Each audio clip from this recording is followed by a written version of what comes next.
Journal Combat, 13-14 mai 1945. Crise en Algérie. Devant les événements qui agitent aujourd'hui l'Afrique du Nord, il convient d'éviter deux attitudes extrêmes.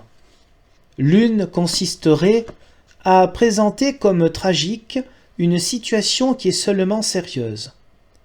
L'autre reviendrait à ignorer les graves difficultés où se débat aujourd'hui l'Algérie.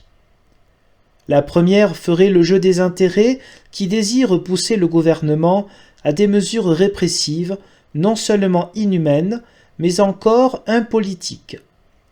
L'autre continuerait d'agrandir le fossé qui, depuis tant d'années, sépare la métropole de ses territoires africains. Dans les deux cas, on servirait une politique à courte vue, aussi contraire aux intérêts français qu'aux intérêts arabes. L'enquête que je rapporte d'un séjour de 3 semaines en Algérie n'a pas d'autre ambition que de diminuer un peu l'incroyable ignorance de la métropole en ce qui concerne l'Afrique du Nord. Elle a été menée aussi objectivement que je le pouvais.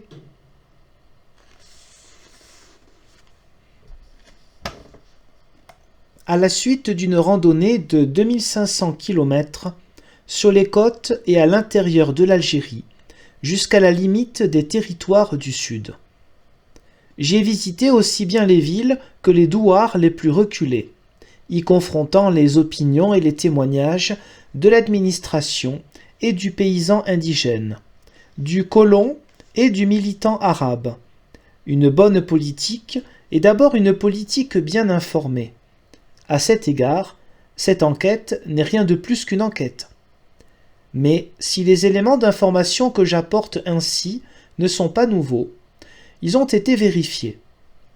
J'imagine qu'ils peuvent donc aider, dans une certaine mesure, ceux qui ont pour tâche aujourd'hui d'imaginer la seule politique qui sauvera l'Algérie des pires aventures. Des problèmes particuliers. Mais avant d'entrer dans le détail de la crise nord-africaine, il convient peut-être de détruire quelques préjugés. Et, d'abord, de rappeler aux Français que l'Algérie existe. Je veux dire par là qu'elle existe en dehors de la France et que les problèmes qui lui sont propres ont une couleur et une échelle particulières. Il est impossible, en conséquence, de prétendre résoudre ces problèmes en s'inspirant de l'exemple métropolitain.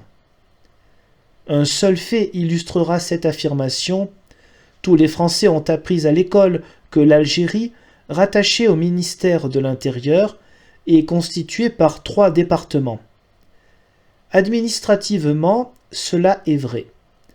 Mais, en vérité, ces 3 départements sont vastes comme 40 départements français moyens, et peuplés comme 12.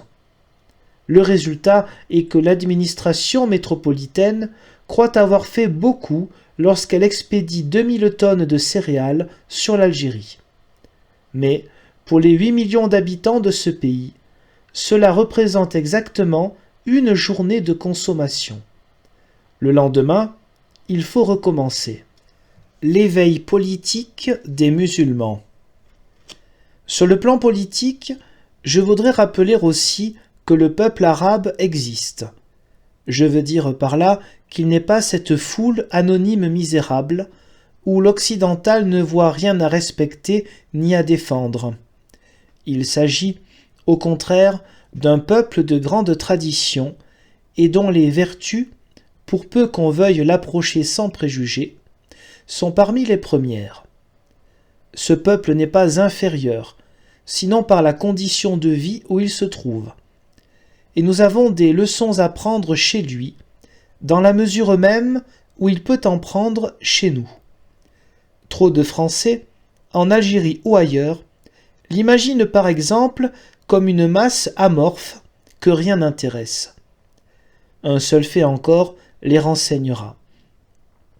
Dans les douars les plus reculés, à 800 km de la côte, j'ai eu la surprise d'entendre prononcer le nom de M. Vladimir d'Ormesson.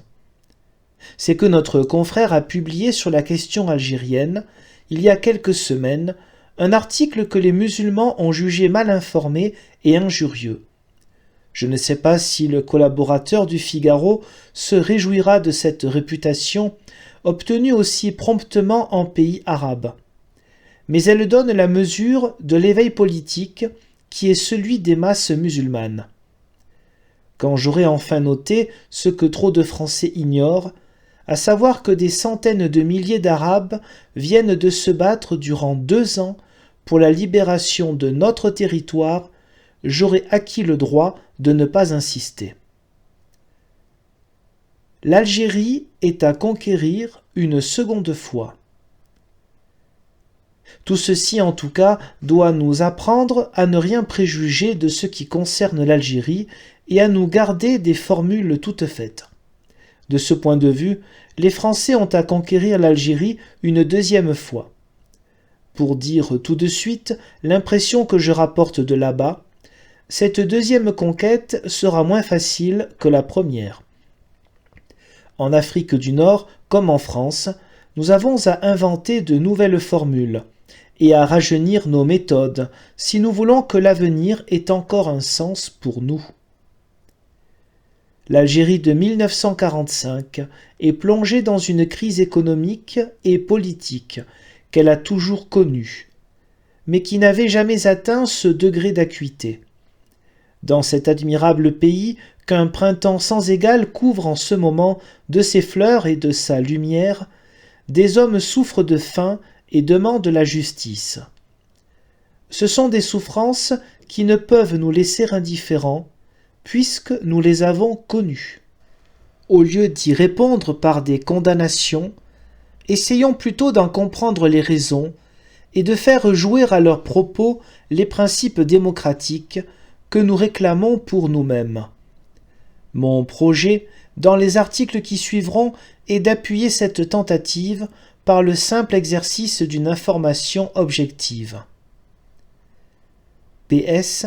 Cet article était terminé lorsqu'apparut dans un journal du soir un article accusant Ferhat Abbas, président des Amis du Manifeste, d'avoir organisé directement les troubles d'Algérie. Cet article est visiblement fait à Paris, au moyen de renseignements improvisés. Mais il n'est pas possible de porter aussi légèrement une accusation aussi grave. Il y a beaucoup à dire pour et contre Ferhat Abbas et son parti. Nous en parlerons en effet, mais les journalistes français doivent se persuader qu'on ne réglera pas un si grave problème par des appels inconsidérés à une répression aveugle.